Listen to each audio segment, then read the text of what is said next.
মহাদেব তার সোনার রথে চড়ে উঠে এসেছেন পূর্ব গগনে, আর তার সঙ্গে তাল মিলিয়ে শুরু হচ্ছে আজকের শরণাগত 92.7 বিগ এফএম এ। আমি আপনাদের সৌমিত্র বসু শোনাচ্ছি বিশুদ্ধ সিদ্ধান্ত মতে আজকের দিনটার কথা। আজকে মঙ্গলবার 12ই বৈশাখ 1429, ইংরেজির 26শে এপ্রিল 2022। তিথি চৈত্র কৃষ্ণপক্ষ একাদশী, নক্ষত্র শতভিষা। সূর্যোদয়ের সময় ভোর 5:11 হয়ে 51 সেকেন্ড, সূর্য অস্ত যাবার সময় বিকেল 5:57 হয়ে 11 সেকেন্ড। আজকে জন্মে কুম্ভ রাশি, শূদ্রবর্ণ, মতান্তরে বৈশ্যবর্ণ, দেবারিগণ। অপরাহ্ন 4:56 গতে নরগণ। আমাদের হোয়াটসঅ্যাপে চিঠি পাঠাবার নাম্বার 9831922927। চিঠির গোড়ায় অতি অবশ্যই SG লিখতে হবে। আর আমাদের ফেসবুক হলো শরণাগত সৌমিত্র, SHARANAGATA শরণাগত, SOUMITRA সৌমিত্র। এবারে বলি আজকের অনুষ্ঠান সম্পর্কে। আজকের অনুষ্ঠানের ছাঁদটা যেটা আছে সেটা যেমনটা ছিল তেমনি আছে। যেমন প্রথমে পুরাণ চিরন্তনে আজকে আপনারা কামাখ্যা মন্দিরে গেছেন তো? অনেকেই গেছেন। কামাখ্যা দেবীর মাহাত্ম্যের কথা শোনাবো আপনাদের। তারপরে চলে যাব স্বামী বিবেকানন্দের রচনা থেকে পাঠ। তারপর ঠাকুর শ্রীরামকৃষ্ণ পরমহংসদেবের কথায় নিরঞ্জন বলে একজন ভক্ত ছিলেন, তার কথা বলবো। আরেকজন সাহেবের কথা আসবে।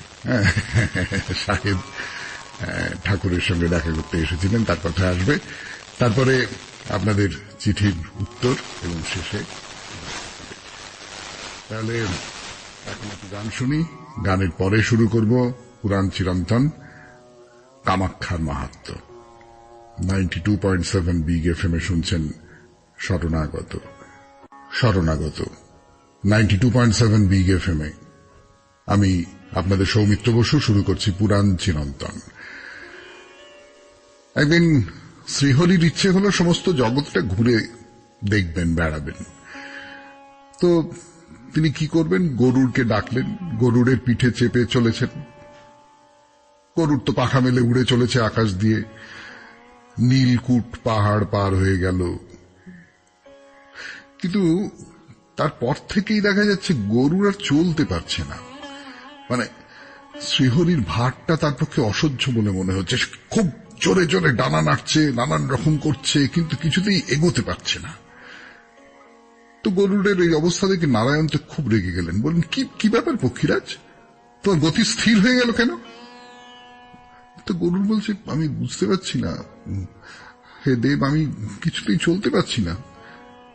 তো বলছেন, আমাকে বইবার মতো শক্তি তোমার নেই নাকি?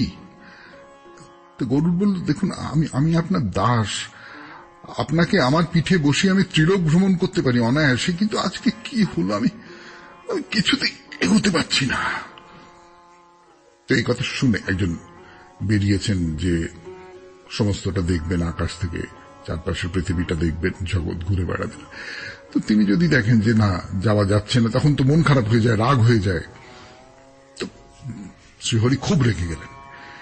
গিয়ে একটা পাহাড়ের চূড়া ভেঙে গরুড়কে মারবেন আর কি, এরকম পাহাড়ের চূড়াটা ভাঙতে গেলেন। কিন্তু আশ্চর্য, পাহাড়ের চূড়াটা যে ভেঙে কিছুতেই তুলতে পারছেন না। তুলে যে মারবেন, আসলে এই যে পাহাড়ের চূড়াটাকে ভেঙেছেন এবং এই যে নীলকুট পাহাড়টা অতিক্রম করেছেন, এতে কামাখ্যা দেবী খুব অসন্তুষ্ট হয়েছেন। কামাখ্যা দেবী তখন আবির্ভূত হলেন এবং এসে বললেন যে আমার যে নীলকুট পাহাড় সেইটাকে অতিক্রম করেছ, পাহাড়ের চূড়া ভেঙে ফেলেছ, এর শাস্তি কি হতে পারে তোমরা জানো? ভাবুন, গরুড়কে বলছেন, শুধু তাই নয়, শ্রীহরিকে বলছেন, নারায়ণকে বলছেন। তাদের দুজনকে বেঁধে একেবারে সাগরের জলে ডুবিয়ে দিলেন এবং হরি বা নারায়ণ যাই বলুন না কেন, তিনি ওই সাগরের মধ্যে ডুবে রইলেন। তো খবর চলে গেল ব্রহ্মার কাছে। ব্রহ্মা তাড়াতাড়ি ছুটে এলেন তাকে উদ্ধার করবার জন্য। হরি সেখানে অচেতন হয়ে পড়ে আছেন। ব্রহ্মা হাত ধরে তাকে তোলবার চেষ্টা করতে গিয়েই আটকে গেলেন। তিনিও ওইখানে ওই সাগরের জলে একেবারে স্থির মূর্তির মতো হয়ে রইলেন। তিনি ইন্দ্র এলেন, বজ্র হাতে নিয়ে ইন্দ্র এলেন। তো এসে দেখলেন যে ব্রহ্মার সঙ্গে নারায়ণ একেবারে একদম নিঃসাড়ে পড়ে আছেন সেখানে। তাদের উদ্ধার করবার জন্য যেই বজ্র তুলবেন অমনি তিনিও সেখানে বন্দী হয়ে গেলেন। সমস্ত দেবতারা একসঙ্গে এলেন, কিন্তু সমস্ত দেবতারাই দেবীর মায়ায় সেই জলের মধ্যে জ্ঞানহীন নির্বাক হয়ে ডুবে রইলেন। কি হবে এবার? কি হবে তা তো বলবো, নিশ্চয়ই বলবো 92.7 বিগ এফএম এর শরণাগত অনুষ্ঠানে, কিন্তু তার আগে একটু গান শুনে নি। এই তো অবস্থা 92.7 বিগ এফএম এর শরণাগত অনুষ্ঠানে আপনাদের বলছি যে সমস্ত দেবতাকে দেবী কামাখ্যা জলের মধ্যে ডুবিয়ে রেখে দিয়েছেন। তাদের কোনো স্পন্দন নেই, তারা কোনো নড়াচড়া করতে পারছেন না, তারা কিচ্ছু করতে পারছেন না, এরকম একটা অবস্থা। তো বৃহস্পতি দেবগুরু তিনি দেখলেন এত খুব মুশকিল হয়ে গেল। এরকম করে দেবতারা সবাই মিলে যদি আটকা থাকেন তাহলে তো সৃষ্টির রসাতলে যাবে। তো তিনি কৈলাসে গেলেন, গিয়ে সেখানে শিব ছিলেন, তার কাছে গিয়ে বললেন, অনেক স্তব স্তুতি এই সমস্ত করে বললেন যে হে মহাদেব, দেবীর মায়ায় বিষ্ণু ব্রহ্মা এই সমস্ত দেবতারা আজকে বন্দী, সকলে জলে ডুবে আছেন, সৃষ্টির রসাতলে যাবে। হে মহেশ, বর্তমানে আপনি একমাত্র দেবীর মায়া থেকে মুক্ত আছেন, এখন আপনি তাদের উদ্ধার করুন। তো মহাদেব বললেন, দাঁড়াও, আমি একটু ধ্যানযোগে দেখি। ধ্যানযোগে দেখে বললেন, আসলে যেটা হয়েছে, জগদ্ধাত্রী কামাখ্যাকে অবহেলা করে ওই নীলকুট পাহাড় লঙ্ঘন করেছেন তো শ্রীহরি, সেই জন্য দেবী মায়ায় বন্দী করেছেন তাকে। আর ব্রহ্মা অন্যান্য দেবতা তারা তাকে উদ্ধার করতে গিয়ে বাধা পড়েছে। তো শিব বললেন যে বৃহস্পতি, এখন চলো আমরা সেখানে যাই, দুজনেই চেষ্টা করি তাদের উদ্ধার করতে। তখন বৃহস্পতিকে সঙ্গে নিয়ে শিব সেখানে গিয়ে সবাইকে বললেন যে কি জন্য সবাই সাগরে নিমগ্ন হয়ে আছো, এরকম জড়ের মতো জ্ঞানহীন হয়ে পড়ে আছো কেন? তো মহাদেবের কথা শুনে তো শ্রীহরি যা যা বলবার সব বললেন। তা বললেন, হে মহেশ, আপনি ছাড়া আমাদের উদ্ধার করবার কেউ নেই, আপনি আমাদের প্রতি করুণা করে উদ্ধার করুন। তো শিব বললেন, না, নিশ্চয়ই পাবে, উদ্ধার পাবে সকলে। তোমাদের সকলকে কামাখ্যা কবচ অঙ্গে ধারণ করতে হবে, তাতে সকলের দুঃখ দূর হবে।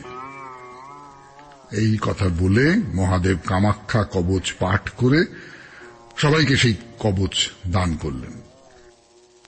যে জন কবচ পাঠ করে একবার, কামাখ্যা সব সময় তার অন্তরে থাকেন। তার আদি ব্যাধি যক্ষ রক্ষ পিশাচ কোনো কিছুর কোনো ভয় থাকে না, তার অগ্নি ভয় থাকে না, তার বায়ু ভয় থাকে না। সে পুত্র পৌত্রাদি নিয়ে সুখে ঘর করতে পারে, আর দেহান্ত হলে দেবীর লোকে গমন করে। তখন ব্রহ্মা বিষ্ণু ইন্দ্র সবাই সেই কামাখ্যা কবচ ধারণ করলেন, মায়া দূর হল, সবাই মুক্ত হলেন। এইভাবে সকলে মহানন্দে শিবের সঙ্গে আবার ফিরে এলেন পৃথিবীতে। তারপর নীলকুটে কামাখ্যার স্থানে গিয়ে দেবীকে দর্শন করলেন। এই হল কামাখ্যা দেবীর মাহাত্ম্যের কথা, যিনি একেবারে শ্রীহরিকে ব্রহ্মাকে পর্যন্ত আটকে দিয়েছিলেন। অন্যান্য দেবতাদের কথা তো বটেই। 92.7 বিগ এফএম এর শরণাগত অনুষ্ঠানে পুরাণ চিরন্তন শুনলেন। এরপর স্বামী বিবেকানন্দের রচনা থেকে পাঠ। 92.7 বিগ এফএম এর শরণাগত অনুষ্ঠানে স্বামী বিবেকানন্দের এই প্রবন্ধের একটি খুব গুরুত্বপূর্ণ অংশ আপনাদের একটু পড়ে শোনাই। বিষয় ভোগ বাসনা কখনো কখনো আর এক রূপ ধারণ করিয়া উদিত হয়, তাহাতে বড় বিপদাশঙ্কা আছে, অথচ উহা আপাত রমণীয়। একথা তোমরা সকল সময়ই শুনিতে পাইবে। অতি প্রাচীনকালেও এই ধারণা ছিল, ইহা প্রত্যেক ধর্মবিশ্বাসেরই অন্তর্গত। উহা এই যে এমন এক সময় আসিবে যখন জগতের সকল দুঃখ চলিয়া যাইবে, কেবল সুখগুলি অবশিষ্ট থাকিবে, আর পৃথিবী স্বর্গরাজ্যে পরিণত হইয়া যাইবে। আমি একথা বিশ্বাস করি না। আমাদের পৃথিবী যেমন তেমনই থাকিবে। অবশ্য এই কথা বলা বড় ভয়ানক বটে, কিন্তু না বলিয়া তো আর পথ দেখিতেছি না। জগতের দুঃখ দেহে পুরাতন বাত ও ব্যাধির মতো। শরীরের এক অঙ্গ হইতে তাড়াইয়া দিলে বাত পায়ে যাইবে, পা হইতে তাড়াইয়া দিলে অন্যত্র যাইবে। যাহা কিছু করো না কেন, উহা কোনো মতে দূর হইবে না, কোথাও না কোথাও থাকিবেই। দুঃখ সেই রূপ। অতি প্রাচীনকালে লোকে বনে বাস করিত এবং পরস্পরকে মারিয়া খাইয়া ফেলিত। বর্তমানকালে পরস্পরের মাংস খায় না বটে, কিন্তু পরস্পরকে প্রবঞ্চনা করিয়া থাকে। লোকে প্রতারণা করিয়া নগরকে নগর, দেশকে দেশ ধ্বংস করিয়া ফেলিতেছে। অবশ্য ইহা খুব উন্নতির পরিচায়ক নহে। আর তোমরা যাহাকে উন্নতি বলো, তাহাও তো আমি বড় বুঝিয়া উঠিতে পারি না। উহা তো বাসনারই ক্রমাগত বৃদ্ধি। যদি আমি কোনো বিষয় অতি স্পষ্টভাবে বুঝিয়া থাকি, তাহা এই যে বাসনা কেবল দুঃখই আনে। উহা তো ভিক্ষুকের অবস্থা, সর্বদাই কিছু চাওয়া। কোন দোকানে গিয়া কিছু দেখিয়া তৃপ্তি হইতে পারে না, অমনি কিছু পাইবার ইচ্ছা হয়, কেবল চাই চাই, সব জিনিস চাই। সমস্ত জীবন কেবল তৃষাতুর যাচকের অবস্থা। বাসনার দুরনপেয় তৃষ্ণা। বাসনা পূরণ করিবার শক্তি যে নিয়মে বর্ধিত হয়, বাসনার শক্তি তদপেক্ষা বহুগুণ বেগে বর্ধিত হইয়া থাকে। অনন্ত জগতের সমুদয় সুখ দুঃখের সমষ্টি সর্বদাই সমান। সমুদ্রে কোথাও যদি একটি তরঙ্গ উত্থিত হয়, আর কোথাও নিশ্চয় একটি গহ্বর উৎপন্ন হইবে। যদি কোনো মানুষের সুখ উৎপন্ন হয়, তবে নিশ্চয় অন্য কোনো মানুষের অথবা কোনো জীবজন্তুর দুঃখ উৎপন্ন হইয়া থাকে। মানুষের সংখ্যা বাড়িতেছে, পশুর সংখ্যা কমিতেছে। আমরা তাহাদিগকে বিনাশ করিয়া তাহাদের ভূমি কাড়িয়া লইতেছি। আমরা তাহাদের সমুদয় খাদ্যদ্রব্য কাড়িয়া লইতেছি। তবে কেমন করিয়া বলিব সুখ ক্রমাগত বাড়িতেছে? প্রবল জাতি দুর্বল জাতিকে গ্রাস করিতেছে। কিন্তু তোমরা কি মনে করো প্রবল জাতি বেশি সুখী হইবে? না, তাহারা আবার পরস্পরকে সংহার করিবে। কিভাবে সুখের যুগ আসিবে তাহা তো আমি বুঝিতে পারি না। এ তো প্রত্যক্ষের বিষয়। আনুমানিক বিচার দ্বারাও আমি দেখিতে পাই ইহা কখনো হইবার নয়। ভাবুন একবার, এই মানুষটি কি অসম্ভব দূরদৃষ্টি এবং কি অসম্ভব তীক্ষ্ণ মেধা, তীক্ষ্ণ বুদ্ধি। একেবারে পরিষ্কার করে দেখিয়ে দিচ্ছেন যে সত্যি সত্যি স্বর্গরাজ্য কখনো স্থাপিত হতে পারে না। সুখ, কেউ যদি সুখী হয় তাহলে তার বদলে কেউ একজন দুঃখী হবেই। মানে সুখ বলতে আমি বলছি পার্থিব সুখ, বাসনার তৃপ্তি। অসাধারণ, অসাধারণ। যাই হোক, স্বামী বিবেকানন্দের লেখা থেকে পাঠ হলো। এরপর ঠাকুর শ্রীরামকৃষ্ণ পরমহংসদেবের কথা, দানাকালীর কথা বলেছিলাম আপনাদের, সেই দুর্ধর্ষ মাতাল দানাকালী। ঠাকুর তাকে অন্যরকম এক মদ দিয়েছিলেন, দক্ষিণেশ্বরের মদ। আজকে আবার অন্য আরেকজনের কথা বলবো আপনাদের। তার নাম নিরঞ্জন। নিরঞ্জন কি বলবো, মানে হয় না এক ধরনের মানুষ যে ডাকাবুকো বলতে যা বোঝায় আর কি, মানে যেটা ঠিক করবে সেইটা করবে, তার জন্য একদম মেরে ধরে যা কিছু করে সে সেই কাজটা করবেই।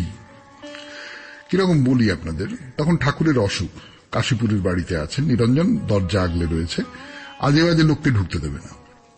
ওই যে সে ঢুকে পড়বে, ঠাকুরকে প্রণাম করবে, প্রণাম করে ঠাকুরের অসুখ বাড়িয়ে দেবে, না না না করতে দেবো না। এবারে কড়া মেজাজের, যাকে বলতে পারি বডিগার্ড। মানে অসম্ভব শক্তি ছিল, অসম্ভব ভালো স্বাস্থ্য ছিল। এবার ওই নৌকোয় করে দক্ষিণেশ্বরে আসছে, তো নৌকে অন্য যারা বসে আছে তারা খুব নিন্দে করছে ঠাকুরের। নিরঞ্জন তো সহ্য করবে না, চুপ করে। নিরঞ্জন প্রথমে প্রতিবাদ করলো, যুক্তিতর্ক দিয়ে বোঝালো, কিন্তু মানুষ যখন একটা নিন্দে করার উপলক্ষ পায়, তারা কি উল্টো দিকের কোন যুক্তি দিলে সেই যুক্তি মানে? তারা নিন্দে করেই যাচ্ছে। তখন বললো, এই শোনো, আমি কিন্তু গুরু নিন্দা সহ্য করতে পারবো না, নৌকো ডুবিয়ে দেবো। কিন্তু শুধু মুখের কথা নয়, হঠাৎ জলে লাফিয়ে পড়লো, নৌকো উল্টে ফেলে দেয়। তখন সকলে কোনো মতে ক্ষমা টমা চেয়ে নিরঞ্জনকে শান্ত করল। তখন নিরঞ্জন আবার জল ছেড়ে উঠে নৌকোয় গেল। কথাটা তো কানে গেছে ঠাকুরের। তিনি নিরঞ্জনকে ডেকে পাঠালেন, বললেন, এই কে কি বলে না বলে তোর কি রে, তোর কি মাথা ব্যথা? ক্রোধ হলো চণ্ডাল, তার কি বশীভূত হতে আছে? সৎ লোকের রাগ জলের দাগের মতো, হতে না হতেই মিলিয়ে যায়। আর তাছাড়া হীন বুদ্ধি লোক কত কি অন্যায় কথা বলে, তা গায়ে মারতে আছে। আর তাছাড়া এইবার ঠাকুর একটা অসাধারণ কথা বলবেন। এই যে বলছিলাম না যে একজনের সুখ অন্যজনের দুঃখ, আমরা সংসারে কেউ একা নই তো। একজনের মনের তারে যে বাণী বাজে, তার একটা অনুরণন অন্য জায়গাতেও গিয়ে পড়ে। বলবো সে কথা 92.7 বিগ এফএম এ শরণাগত অনুষ্ঠানে। একটু গান শুনে নেওয়া যাক। শরণাগত অনুষ্ঠানে বলি আপনাদের, ঠাকুর নিরঞ্জনকে বলছেন যে, হ্যাঁ রে, ওই যে নৌকোটা ডোবাতে গেলি, হ্যাঁ, তার নৌকোয় তো মাঝি মাল্লারা ছিল, তারা তার নিন্দে মিন্দে করেনি। তো তারা কি দোষ করেছিল? তো নিরীহ গরিবের ওপর অত্যাচার হয়ে যেত না, সেটা খেয়াল নেই। এই নিরঞ্জনের যাকে বলে কানে জল ঢুকলো। তাই তো আমরা যখন ক্রুদ্ধ হই, আমরা যখন অন্যায়ের প্রতিবিধান করবার জন্য ছুটে যাই, গিয়ে মারলুম, আগুন লাগিয়ে দিলুম, এই করলুম সেই করলুম, যুদ্ধ করলুম, মেরে ফেললুম কত লোককে, মানে আমি আপনি নই, তখন একবার ভেবেও কেউ দেখি না যে আমি যার বিরুদ্ধে যুদ্ধ করছি, আমি শুধু তাকে মারছি না, এমন অনেক মানুষকে মারছি, এমন অনেক মানুষকে আহত করছি, এমন অনেক মানুষকে আঘাত দিচ্ছি। তারা কিন্তু অপরাধী নয়, তাদের কোনো আচরণের কারণে কিন্তু আমার এই ক্রোধ হয়নি। এইটা আমরা সবসময় ভাবি না তো।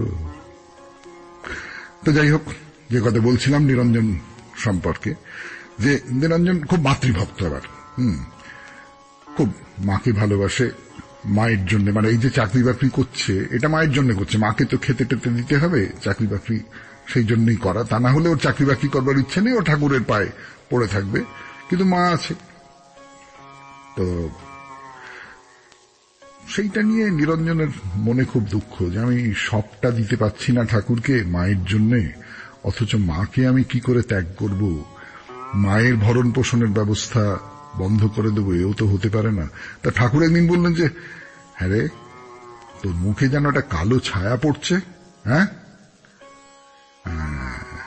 আপিসের কাজ করিস কিনা। তো নিরঞ্জনের তো আরো একটু খারাপ লাগলো, আপিসের কাজ করতে ভালো লাগে না তো।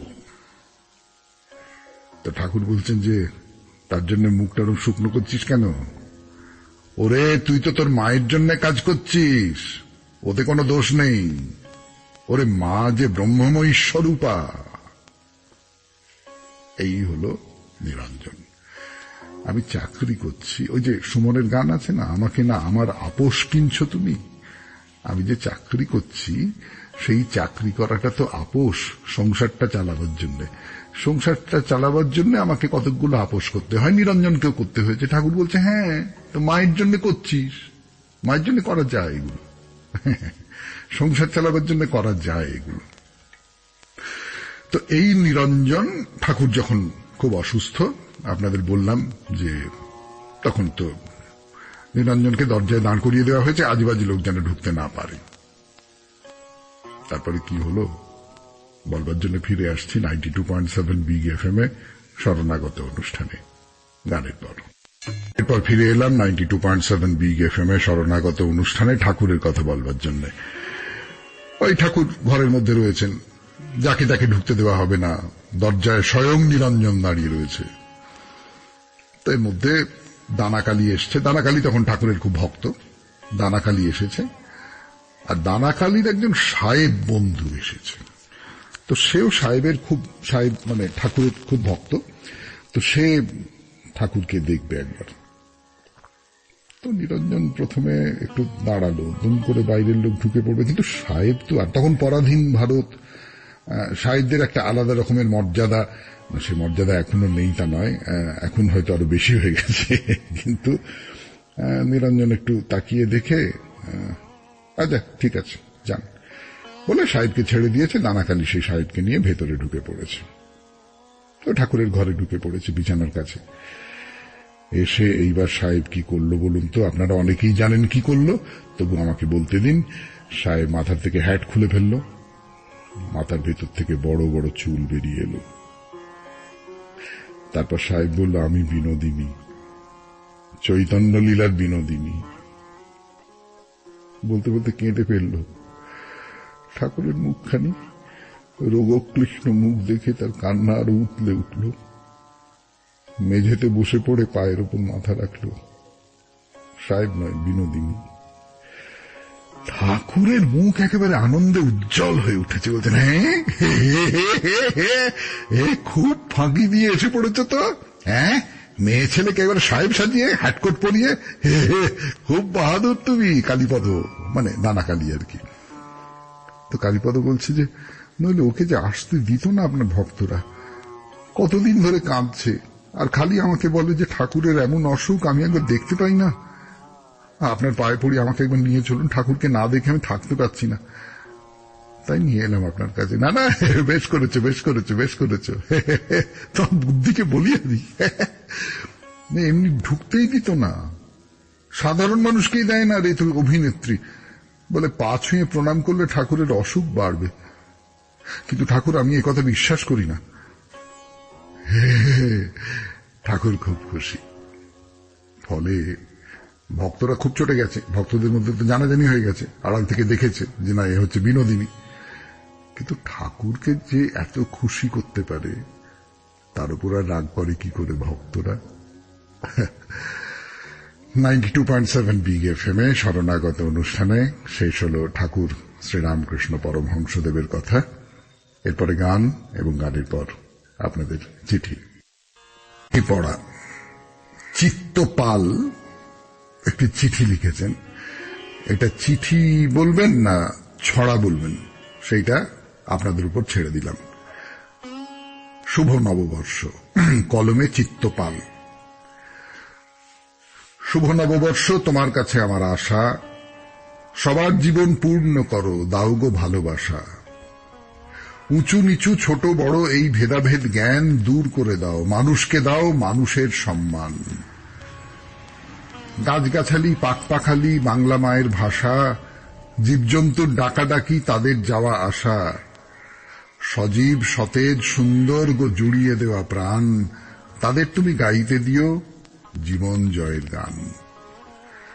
সূর্য চন্দ্র তারা এসে সবাই যেন ডাকে, বাতাস হেসে ভালোবেসে সবার সঙ্গে থাকে। শুভ নববর্ষ সবার, দুঃখ করো দূর, হিংসা ঘৃণা দূর করে দাও, দাও একতার সুর। সেই সুরে দাও সেই চেতনার জীবনমুখী গান। কোন মানুষ করবে কেন কারুর অকল্যাণ? কোন মানুষ করবে কেন হিংসা দেশ ঘৃণা? তাদের দাও সেই চেতনা, মা ভারতীর বীণা। শুভ নববর্ষ, তোমার কাছে অনুরোধ, সকল দেনা পাওনার শেষ ভালোবাসা বোধ, সেই বোধেতে জাগিয়ে তোলো তুমি অনর্গল। যেমন নদীর লহর চলে, চল রে চল রে চল। চিত্তপাল এই চিঠিটি লিখেছেন, রেখে দেবার মতন চিঠি। ভারী চমৎকার হয়েছে কবিতাটি। আমার নিজের এটা বলতে খুব ভালো লাগছে যে ছন্দের কোন রকমের কোন গরমিল পাওয়া গেল না।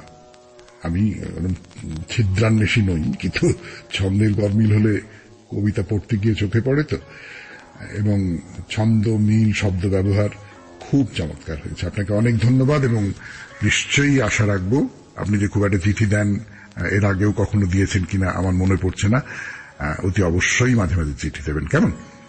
92.7 বিগ এফএম এ শরণাগত অনুষ্ঠানে এইবার বাইরে দূরে। 92.7 বিগ এফএম এ শরণাগত অনুষ্ঠানে এখন বাইরে দূরে মাসরুর মন্দির, কাংড়া শহরের কাছেই, হিমাচল প্রদেশে। তার কথাই বলা শুরু করেছিলাম কদিন ধরে, আরো বলবো, আরো অনেক কথা বলবো, অনেক অনেক কথা। আগে বলি, এমন একটা মন্দির কোথা থেকে আবিষ্কৃত হলো। আগেই তো বলেছি যে এটা তৈরি হয়েছিল, মানে পণ্ডিতেরা বলেন ৮ম শতাব্দীতে। কোন দূর সময়ে এ মন্দির আড়ালে ঢাকা পড়ে যায়। তার কারণ ভূমিকম্প হতে পারে, তার কারণ লোকালয়ে সরে যাওয়া হতে পারে, সেখানে জঙ্গল চলে এসেছে পাহাড়ের মধ্যে। যা হয় বন জঙ্গল পাহাড়, তার মধ্যে কোথায় লুকিয়ে আছে এই মন্দির লোকে জানতও না। তো এমনটাই তো হয় সবসময়, জীবনেও তো তাই হয় বলুন। একটা সময় যে প্রচুর টাকা পয়সা বোলবোলাও নিয়ে দাপিয়ে বেরিয়েছে, তাকে কেমন কেন্নর মতো গুটিয়ে জীবন কাটাতে হয়েছে, হয়তো এরকম। যাকে পাহাড় আর জঙ্গলের মধ্যে লুকিয়ে থাকা এই মন্দিরটি খুঁজে বার করেন শাটলওয়ার্থ নামে এক সাহেব। 92.7 বিগ এফএম এ শরণাগত অনুষ্ঠানে বলছি সেই মাসরুর মন্দিরের কথা। গানের পর আরো বাকি খানিকটা কথা ছিলাম মাসরুর এই মন্দির 92.7 বিগ এফএম এ শরণাগত অনুষ্ঠানে। সেটি ঝোপ জঙ্গলের মধ্যে থেকে আবিষ্কার করেন শাটলওয়ার্থ সাহেব। তার হঠাৎ চোখ পড়ে গেল লুকিয়ে থাকা এই মন্দিরের দিকে। সেটা 1913 সাল। তো তিনি এসে জানালেন যারা পুরাতাত্ত্বিক ছিলেন তাদের, এই নিয়ে খোঁড়াখুঁড়ি ইত্যাদি ইত্যাদি করে মোটামুটি 1915 খ্রিস্টাব্দে এর মোটামুটি পুরো চেহারাটা জরিপ করা সম্ভব হলো। না, আমরা মন্দির তো ঘুরে ঘুরে দেখব বটেই, তার আগে একটু ছোট করে বলে নি এই মাসরুর মন্দির সম্পর্কে। 3টে তোরণ আছে এই মন্দিরের। একটা হলো উত্তর পূর্ব কোণে, একটা দক্ষিণ পূর্ব কোণে, আর একটা হলো উত্তর পশ্চিম কোণে। সম্ভবত 4 নম্বর একটা তোরণ ছিল, অন্তত সে তোরণ তৈরির কাজ শুরু হয়েছিল কিন্তু শেষ হতে পারেনি। ওই যে বলছিলাম না, মন্দিরটার যা পরিকল্পনা ছিল তা পুরোটা তৈরি করা হয়ে ওঠেনি। তো এই যে মন্দির চত্বর বা প্রাঙ্গণ বা যা কিছু বলুন না কেন, এটা একেবারে বর্গক্ষেত্রের মতো, মানে চৌকোনা, চারদিকটা সমান। মূল যে মন্দিরটা, তাকে চারপাশ থেকে গোল হয়ে ঘিরে আছে অনেকগুলো ছোট ছোট ছোট ছোট মন্দির। সবকটা মন্দিরের গায়ে নানান রকম সব অলঙ্করণ করা আছে, নানান দেবদেবীর মূর্তি, পুরাণ থেকে বেদ থেকে নানান রকম সব পৌরাণিক গল্প বলা আছে সেসব মূর্তির মধ্যে দিয়ে। ব্যাপারটা কিরকম জানেন আপনারা? কখনো এলিফ্যান্ট গুহা দেখেছেন? এলিফ্যান্ট গুহা ছোটবেলায় আমি খুব দেখেছি। মানে তখন এই বছর 2 বছর অন্তর অন্তর মুম্বাইতে, তখন মুম্বাই নাম হয়নি, তখন সবাই একে বোম্বাই বা বোম্বে বলে জানত, নাটক করতে যেতাম। আর নাটক ইত্যাদি সাঙ্গ হয়ে গেলে একটা দিন থাকতো চারপাশটা ঘুরে দেখবার জন্য। তো স্টিমারে করে সমুদ্র পার হয়ে এলিফ্যান্টটা, পাহাড় কেটে তৈরি করা মন্দির। এই মাসরুর মন্দিরের ধাঁচটা নাকি ওই রকম। আরো কোন কোন মন্দিরের সঙ্গে মিল পেয়েছেন পণ্ডিতেরা, যেমন তামিলনাড়ুতে মহাবলীপুরম, কম্বোডিয়াতে আঙ্কার ভাটের ধাঁচাটাও এইরকম। তার মানে এটা তো বুঝতে পারছেন, এই পুরো এলাকাটা কম্বোডিয়া থেকে হিমাচল প্রদেশ থেকে তামিলনাড়ু পর্যন্ত একটাই শাসনের অন্তর্গত ছিল। তা কি বিশাল সেই সাম্রাজ্য ছিল একবার ভেবে দেখুন। আর একটা কথাও বলেছেন পুরাতাত্ত্বিকেরা, এই যে মন্দিরটার এই পুরো এলাকাটা জুড়ে অজস্র ধ্বংসস্তূপ, গুহা এসব ছড়ানো রয়েছে। এর থেকে বুঝতে পারা যায় এখানে বেশ বড় সড়ো একটা জনবসতি ছিল। কিন্তু ওই চিরদিন কাহারও সমান নাহি যায়, রাজা বাদশাহী বলুন আর সভ্যতাই বলুন, তার উদয় আছে, তার অস্তাচল আছে। আজকে এই পর্যন্তই থাকার সময় হবে না। শেষ করি এই কথা বলে যে আমাদের হোয়াটসঅ্যাপে চিঠি পাঠাবার নাম্বার 9831922927, চিঠির গোড়ায় SG। আর আমাদের ফেসবুক হলো শরণাগত সৌমিত্র, SHARANAGATA শরণাগত, SOUMITRA সৌমিত্র। ভালো থাকবেন, ভালো থাকবেন, ভালো থাকবেন। নমস্কার।